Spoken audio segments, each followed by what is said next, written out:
There, it is Dr. Siobhan Parat here, founder of Relatable, and I am back with you for day 2 of my Where is the Love series. And I hope all is well with technology. I'm just going to double check on my phone to make sure that we're actually live, and I'm going to share this live stream with my Facebook community and my private group, Happily Married Woman.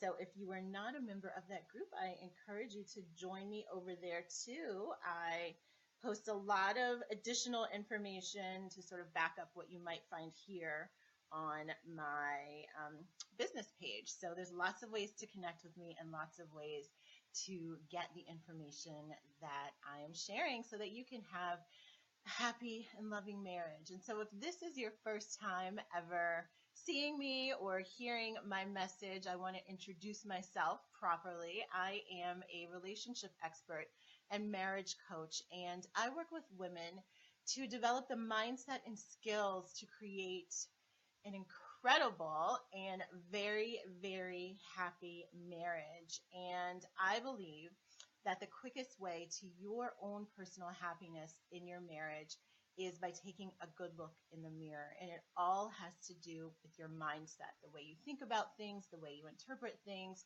the way you perceive things. And I do a lot of coaching with women to really change their mindset. And it's amazing how once you're able to really sort of take a look at your own attitudes and how your beliefs just are not serving you, they're not serving your marriage, they're not working anymore, how when you're able to adopt better beliefs that get you closer to what it is you actually want to experience and what you actually want in your marriage, it's like a whole new world, literally a whole new world. And your husband doesn't have to have a total makeover in this process. And so it's really amazing stuff. I remember recently talking to a client, and she was saying how much fewer arguments she and her husband are having. And I was like, well, what do you think is contributing to it? And she shared with me, she was like, well, I think it's just me, the way I'm seeing things. And she's like, to be perfectly honest with you, he hasn't changed very much, but I'm a lot happier and we're not arguing as much. And so, I just sort of chuckled because I couldn't have written a better testimonial myself to the work that we were doing together. And, most women go into a coaching or a marriage counseling experience hoping that their husband will change, hoping that they'll learn something about different ways they need to communicate, different ways they need to respond to each other. And all of that is important. I'm not discounting that at all. But all of that starts with your mindset. It starts with the story you tell yourself about each other. It starts with how you view each other, how you choose to see situations going on in your relationship. And if you can change that, if you can open your mind to experience things a different way, it really provides an incredible, incredible transformation, not only for you as an individual, but for your marriage as a whole. So you can learn all about my techniques and even schedule a time for us to talk about what may be going on for you. And you can do that on my website. But today I am here for day 2, and we are talking about the 3 ways that you may be unknowingly rejecting your husband's love. So whenever I talk to women, we all want more love, right? You want to feel appreciated, and you want to feel valued, and you want to feel like you're cherished by your husband. And when you're not feeling that way, the place that I always like to start, of course, is with your mindset, with how you're interpreting situations, how you're seeing things. And if you're limiting your view of what love looks and feels like in your marriage. And today I just want to take that even a step further. And I do have some notes. So if you see my eyes wandering, know that I am just checking to make sure that I have not missed one important point of all of the valuable information that I've pulled together to share with you today. And so, back to that point that a lot of times we are limited, in achieving the outcomes and the results we want in our life by the way we think about things. And I created this 3-part series really out of this need and hearing women over and over again complain about not feeling happy in their marriage. And, when you get married, that's not what you sign up for, right? You sign up to be happier, to be better off than you would be by yourself. And as I thought about, this time we would spend together today, I really wanted to give you 3 specific things that you can think about differently, right? And the reason that mindset is so important, the reason that I sit on my mindset chair all the time is because the way you think about things actually impacts your actions, right? So the way you think about things affects your mood, and your mood motivates you or demotivates you. And it all leads to you behaving in certain ways. It leads to you responding in certain ways. It leads to you acting in certain ways. And so if you're in a place right now where you're not feeling the love in your marriage, if you're in a place where you have really just been looking at the ways your husband is distant, which we talked about yesterday, or you're looking at the ways that he's not showing you the attention and the affection that you want, then what I implore you to do right now, starting today, is to focus on your own mindset, which is actually what is creating the results you are seeing, right? And so some of you may be watching this right now and you're thinking, no, it's still my husband. Like, this lady, even though she has a PhD, she's been studying this for 15 years, she doesn't really know what she's talking about. It's my husband, right? And if that's you, I can't argue with that, right? I can't argue with that. I can't debate you in this, 20 to 30 minute live stream. But for those of you who are listening and you're sitting there because you're so tired of feeling sad, you're so tired of feeling frustrated, you're so tired of feeling cast to the side, and you're tired of having the same old arguments about the same old things, and you're tired of responding and reacting and getting all upset over the same old things, then you are the person I'm talking to, because I believe that what I'm going to share will be really, really helpful to you, right? And it all boils down to the ways that we sabotage ourselves and the ways that we block the very things that we actually want in our lives. And sabotage happens because of fear, right? So when it comes to your marriage, there's probably some underlying fear that maybe your husband might leave you, or maybe he will reject you in some way, or maybe he will judge you in some way. And maybe you carry a little bit of shame. Maybe deep in your heart, like, you could do better by your husband. But you just can't bring yourself to do it. You're not motivated to do it. And it's so much easier to just point the finger at him and what he's not doing. And I want you to know that if that's exactly where you are, that this information that I'm going to be sharing may shed some light on why you constantly find yourself in the same place. And what I want you to do is just take stock of what I'm saying and find where you can identify yourself, right? So look for yourself in the points that I'm going to be sharing. So let's get right to it. 3 ways that you unknowingly reject your husband's love, when really what you want is more of his love, okay? So the first one, and I'm just knocking them right out the park, starting off, I'm going to hit it hard on this one. And so the first way you do it is you don't have sex. I'm just going to say it, right? It's on Facebook. I hope that's okay. But you're not having sex. Either, when he's making advances towards you, you're just not in the mood, or you're not initiating it. But your sex life is lacking. And it's not even up to probably your own standards, right? I get asked this question all the time. Is it normal for couples to go this amount of time without having sex, right? And that's actually a question that only you can answer. But when it comes to this issue in your marriage, I'm sure you come up with so many excuses for why it's not going to happen, right? Either you're too tired, you are totally exhausted, right? You don't have the desire, like, you're just not in the mood, you're not feeling emotionally connected to him. And so how could you want to be all physically intimate with him when you're not even emotionally connected to him? Or maybe your sex life has gotten a bit monotonous and it's just not as exciting to you anymore. And so the idea of it is not as appealing as maybe just going to sleep or watching TV.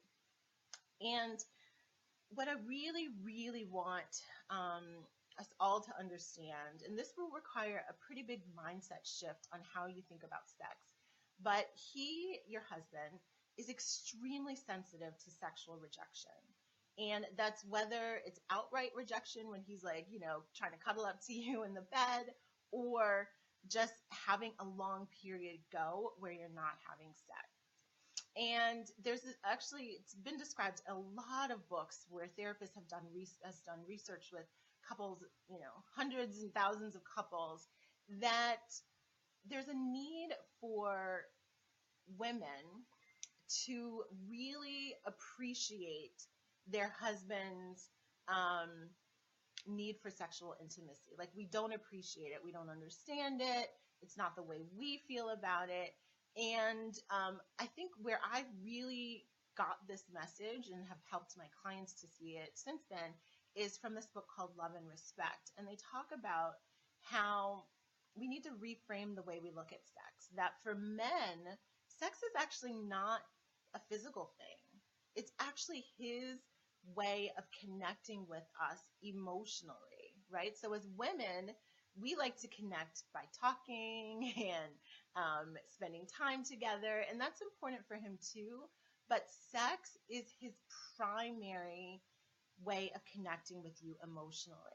And so if when your husband is reaching out to you physically, if you're just thinking, oh, he's just trying to get his physical needs met, if that's what you're thinking, then you're really missing the bigger part of the story. And that's his way of connecting with you, because you have to think about it. As men, they're not taught to talk it out, right? They're not taught to express their emotions and to come to you and have these long drawn out conversations, right? And they're not really given permission to do that in this culture. But what they are taught to do is to express themselves sexually. That's something that's applauded. And over time, men have really been socialized that that's the acceptable way for them to be vulnerable. That's the acceptable way for them to release all of their love, all of the emotions and the affection that they have for you as their wife, right? They chose you. They chose you. And so when they come to you for sexual intimacy, you have to begin to see it as his way of trying to connect with you, and not just he's trying to get his physical needs met, right? And I'll just share, a couple of other points around why he needs sex. It also gives him confidence, right? You have to remember that male ego, and being able to fulfill you sexually, being able to connect with you sexually, gives him confidence in every area of his life, right? Not just your marriage, but it really makes him feel like he's on top of the world. And imagine you as his wife, right?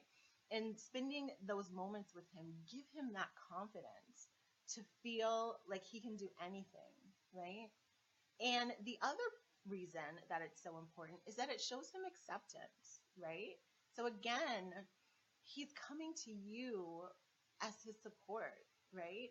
And even if you guys aren't in the best place right now, he still has that desire for you. He still has that desire to connect with you. And so the biggest takeaway from this point right here is to reframe the way you think about sex. It's not just about the physical nature of it for him. It's his way, it's his primary way of connecting with you emotionally. Okay?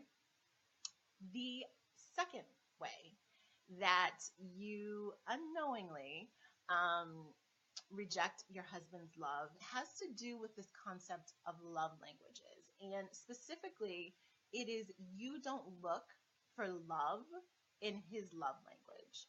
And so many of you may already be familiar with the 5 love languages. I'll briefly say that there's words of affirmation, there's physical touch, there's quality time, there's acts of service, and there's giving gifts. So as you listen to those, I'm sure you can think for yourself sort of what you prefer. Are you the person that really needs a lot of verbal affirmation, or are you someone who really likes for people to do things for you, or you naturally show your love by doing things for others. Everybody has a primary love language, and that's the way that they best receive and best show and express their love to others. And so 90% of the time, the love language that you have as your primary way of expressing and receiving love is not the same love language as your husband. And so you may be showering him with compliments and trying to, express your appreciation, and he's not getting it, right? He's not feeling the love because maybe his love language is touch, right? Which again goes back to that physical intimacy. And so, when you have this mismatch, you're craving and wanting him to express his love to you in the way that you understand.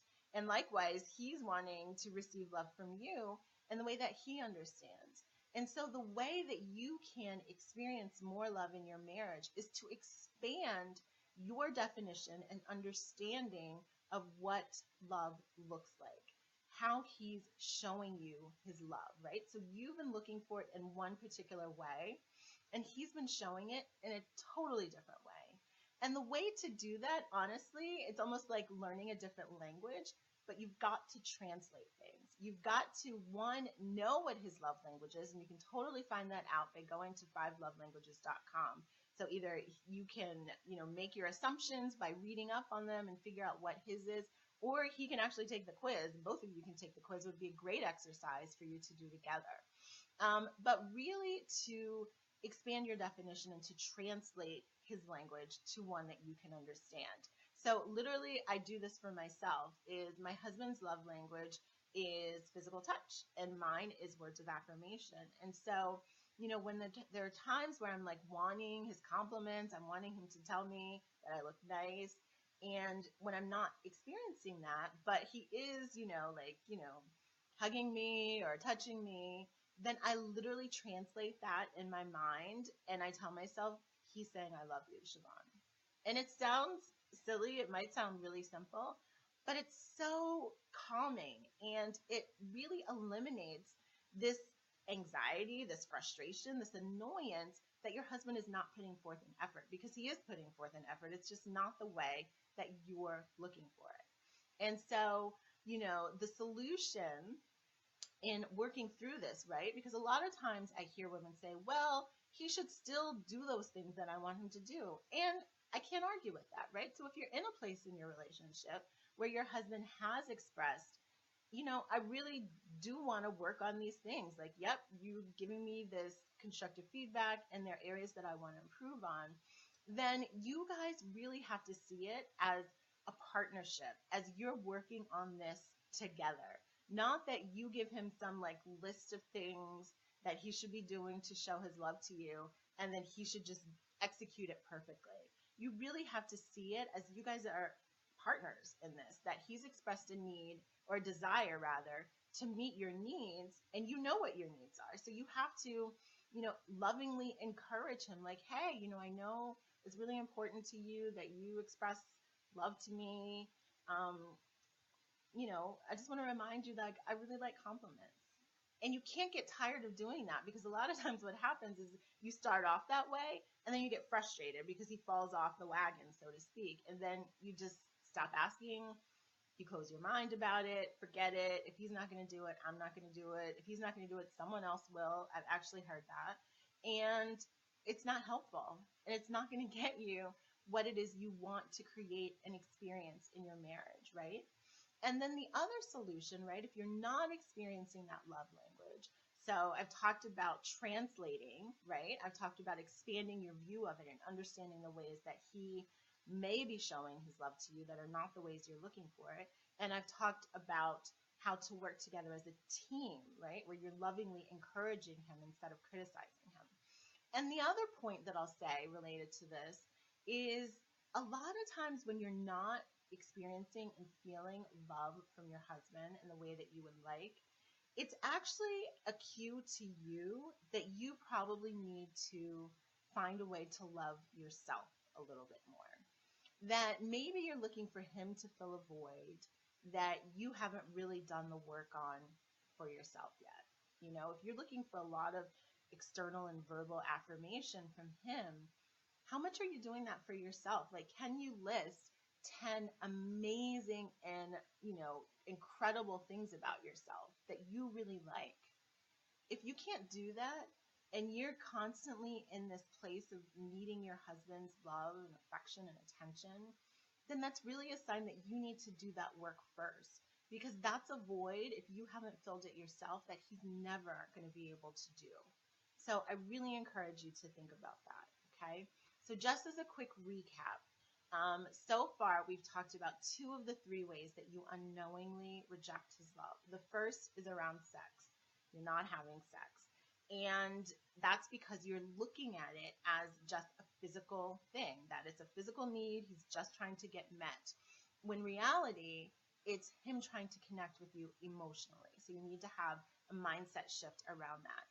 And then the second way is that you don't recognize or you don't look for love in his love language, right? And so I believe that one of the main points people miss so much when examining the five love languages is that they don't actually look at how they are interpreting it all. They don't look at how, just knowing your love language and telling that to your husband, that's not going to guarantee that you're going to receive love that way. But really, I believe that you can stretch yourself and grow yourself a little bit more and to expand your thinking about receiving love and to look for love in the ways that he is actually giving it to you, probably on a pretty continuous basis. Okay.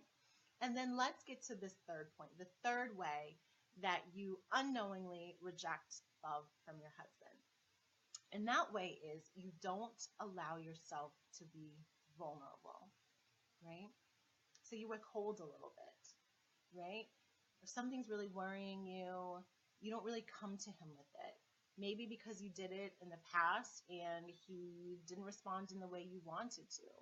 You hold yourself back a little bit because maybe he hurt you in the past. Maybe he betrayed you in some way and now you're not comfortable giving him your all. And so you hold back and you don't allow yourself to be vulnerable. You don't allow him to see the deepest parts of your heart because they're covered up by anger, resentment, blame. All of those things prevent you from being able to connect with him in the way that you actually want. Again, it's a form of self-sabotage where you're really just afraid at the end of the day. You're afraid of the judgment. You're afraid of the rejection. And there's this quote that I found years ago that I've never forgotten. I actually have it here. So I'm going to read it exactly so I don't mess it up. And it says, trouble is a part of your life. And if you don't share it, you don't give the person who loves you a chance to love you enough. And the part that I think is so relevant to the conversation we're having right now is if you don't share, right? If you don't share yourself, then you don't give the person who loves you, your husband, you don't give him the chance to love you enough. You don't give him the chance to love you unconditionally, right? Because you're too afraid. You're too afraid of what might happen as opposed to going all out, putting it all out there, expressing everything you're feeling to him, right? You think you have to, have this facade of I've got it all together and I don't really need you. And if you're not going to come through for me, then I'll be okay, right? And that just blocks the possibility of him being able to love you, right? And again, you may be thinking, well, we've had all these past experiences and, I'm just not willing to take that risk anymore. And I want to just offer you that, again, with all of this, there's another way of looking at it.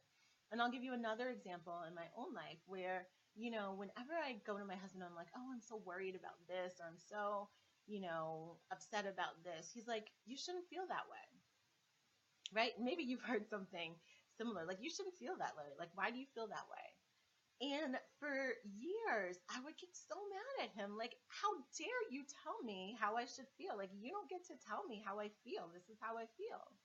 And it wasn't until, one, I began to open my mind, but two, we actually had a conversation about it that I learned from him that when he tells me that, when he says you shouldn't feel that way, it's actually not about me at all.